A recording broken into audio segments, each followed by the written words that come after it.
Our next poet, ladies and gentlemen, is a very warm welcome to Christy. There's a trade or a promise. Yes, that's right. Some of the lads know I'm always talking about a mirror at home in the bedroom.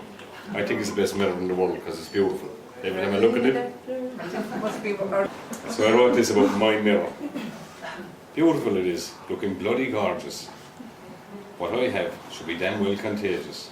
I have a mirror in my room that can't tell a lie.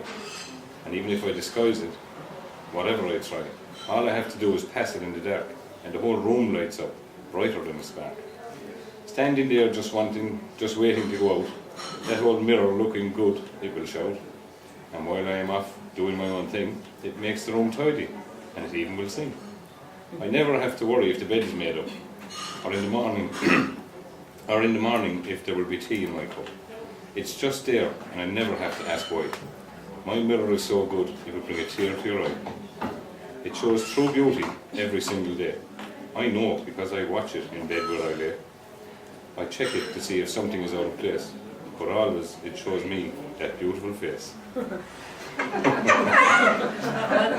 What can I do but lovingly turn my gaze and lie back in bed and glorify my days? And isn't this what a good mirror is all about? I want to stay home before I ever go out. And sit and talk to it as it hangs on my wall. Never once did it look like it would fall. It's a flippin' mirror is what I've heard said, but it never shows what's reflected in my head. There might have been once when it looked like a fright, but then it returned to a wonderful sight. Each time in passing it pleases me more. I see that reflection in it as I head for the door. My mirror reflects beauty, and I thank God above. It also shows me what it is to be in love. And by now you're looking at me thinking I'm mad, or feeling pity that I look so sad. But I see nothing wrong in all I have told. Beauty in my eyes, from all I behold. My mirror, you see, is a huge part of my life. And every day it shows the reflection of my wife.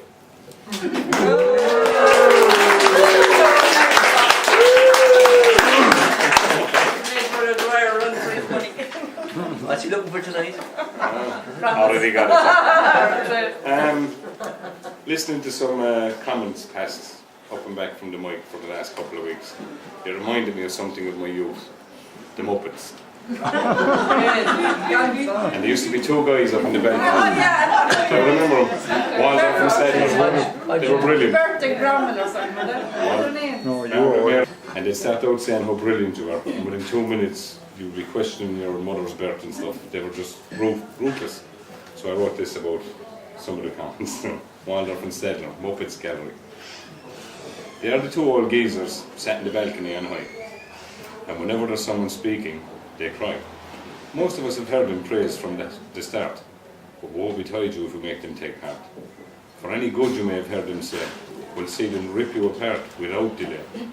Always asking if you will answer just one thing, and as soon as you do, they both start to sing. Listen, listen, we hear them shout. Is that poetry or crap coming out of your mouth? You started off good, but now you're a pain, and anything else you say has gone straight down the drain. Waldorf shouts, they haven't got a clue. Stedler replies, what's that got to do with shagging you? Then the two old friends start on at each other, casting a doubt on each other's mother. And on top of all this, there's a poor reader at the mic, who is wishing by now he'd taken a hike. From at first being welcomed with open arms, and then being lulled into a falsehood with both of their charms. But Waldorf and Stedler have become cranky old men, who know all about everything since the ages of 10. And if they don't know it, they'll question and cajole. And before you know it, you've forgotten your role. They might take a leaf from the young one I call Beaker, who wouldn't lower himself at the mic as a speaker, and just stand there and not open his mouth, except for the odd word to tell his woman what this is all about. Yet both the old codgers continue to fight. As Beaker looks on, his face smirks in delight. A hint of mayhem has risen on his face. All three should know better, their education a disgrace. Yet I'll return for the next episode, week in, week out, just to see will the old guys start to shout. It's a poet's theatre, and we are but its puppets. Though there are 2 or 3, we're turning into some Muppets.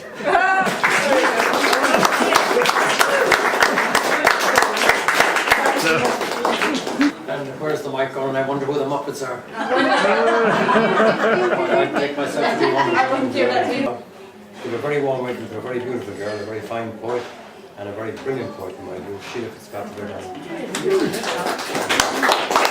I have a story for you tonight, and I read it before, so I don't know if any of you heard it before. From pigeons to birds. The shed at the bottom of our garden was built by my father long before I was born.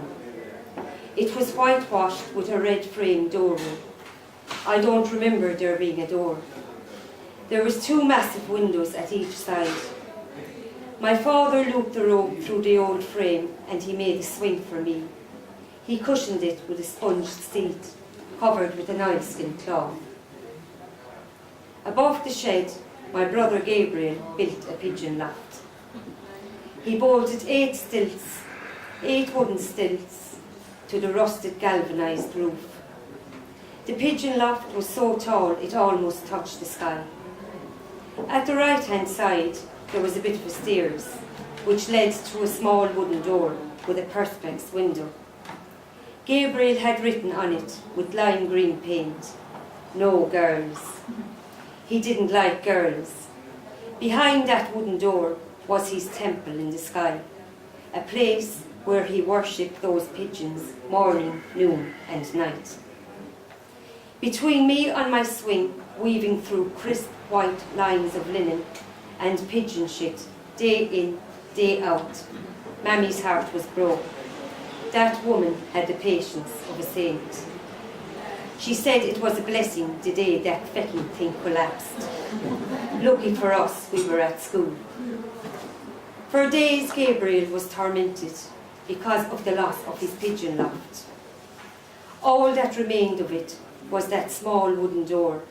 That fragment of wood, leaning against the laurel hedge, continued to scream at me, "No girls." One vibrant summer day, a school friend called to our house for me. Her name was Nina. Nina was a beautiful brunette. She looked lovely in her pink cotton summer frock. Gabriel's friend passed a remark. "Now, there's what you would call a fine bird too," he said. Then, out of the blue, Gabriel's mood changed. This scruffy rake of a boy, Mammy literally had to beat into the bath. Now she could not get him away from the bathroom mirror. Brushing his teeth 4 or 5 times a day, changing his clothes twice daily, and his hairstyle was down to a fine art, constantly topping it up with brill cream. Never was he to be seen without a steel comb in the arse pocket of his Wrangler jeans. He was now a well-groomed dude with the stench of Old Spice aftershave. You could smell him before you would see him. Romance began to blossom, and squinting his eyes towards the sky, he wondered where would he get the money to take this beauty to the pictures. As his homeless pigeons hovered above him, he thought of a plan. So he went over to Miss Maloney's shop and he came back with a big brown cardboard box. Gathering up all of the pigeons, he carefully placed them into the box. Then he set off to the market, with his flock enfolded in his arms, cooing. After selling his pigeons, he arrived home, wearing a brand new black bomber jacket. My father said, "Would you ever look at Elvis Presley coming in the door?" My brother slagged him. He called him Styler, a nickname that stuck to him. All the kids on the block called him Styler after that. After a few days, those loyal pigeons flew back to him again. And from that day on, he started his stealthy little business, selling the same pigeons over and over. On one occasion, I asked him to give me £1. "No," he emphatically replied. "Do you know how hard I have to work to earn this cash?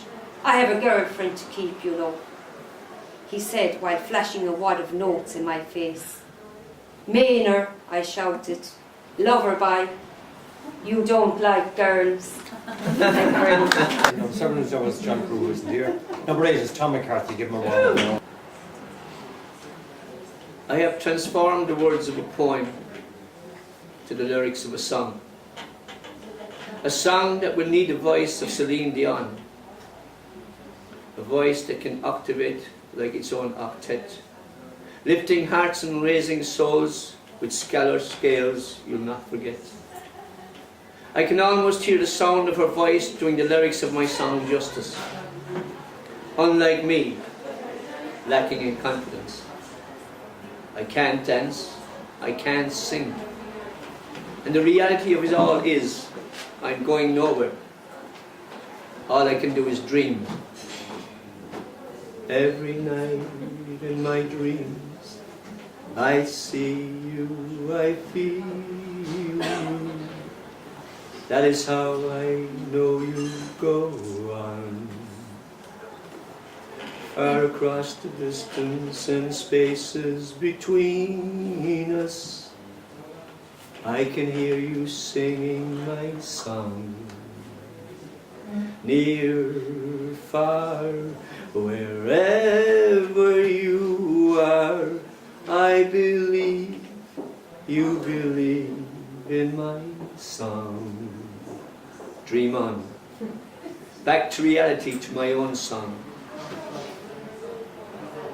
Written with the memories of my sister Anne, who died of cancer at the age of 47. Hiding in the shadows of the clouds, skipping across the sky on a rainbow, wondering if you're happy where you are today, come tomorrow, and the wind is whispering your name in the rain. Sailing on a fallen autumn leaf, drifting downstream on a hillside, a journey through paradise, a dream, reaching the waters of a springtide, and the wind is whispering your name in the rain. Dancing across the sunset on a moonbeam, footprints on the sands along the shores, memories of your gentle smiling dreaming, makes it all worthwhile because they're yours. Rising in the early morning mist, touching the flowers and the meadow, daffodils and snowdrops softly kissed. Today, come tomorrow, and the wind is whispering your name in the rain. Gliding on the wings of a swallow, riding on the crest of every wave. Yesterday's gone, there's no tomorrow, and the wind still whispering your name. Yes, the wind is calling out your name. Sailing on a fallen autumn leaf, touching the flowers in the meadow, rising in the early morning mist, gliding on the wings of a swallow, dancing across the sunset on a moonbeam, footprints in the sand along the shores, memories of your gentle smiling dreaming, makes it all worthwhile because they're yours.